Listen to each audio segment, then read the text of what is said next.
నమస్తే, పల్లెటూరు రుచుల పూర్ణిని మాట్లాడుతున్నాను. ఈరోజు వీడియో బార్బెరీ చెర్రీ ప్లాంట్ చూపిస్తున్నానండి. ఇంకా బార్బెరీ చెర్రీ ప్లాంట్కి ఫ్రూట్స్ ఉన్నాయి, కొద్దిగా ఫ్రూట్స్ని హార్వెస్ట్ చేస్తున్నాను.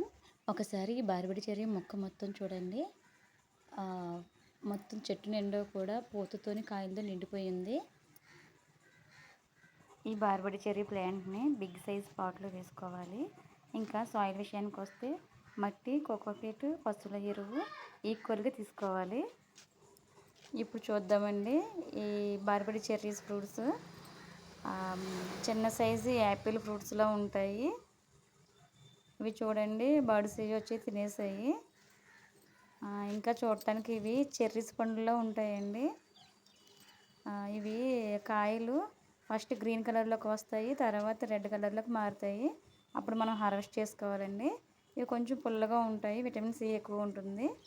ఇంకా ప్లాంట్కి వచ్చేసి మనం ఎరువులు వేయించుకోవాలంటే బనానా వాటర్ ఒకటి ఇచ్చుకోవాలండి. ఇంకా ఓడబ్ల్యూడిసి వాటర్ కూడా 15 రోజులకు ఒకసారి ఇవ్వాలి. 15 రోజులకు ఒకసారి ఏదో ఒక ఎరువు ఇచ్చుకున్నామంటే మనం చాలా పూత కాత కూడా చాలా బాగుంటుందండి. ఇది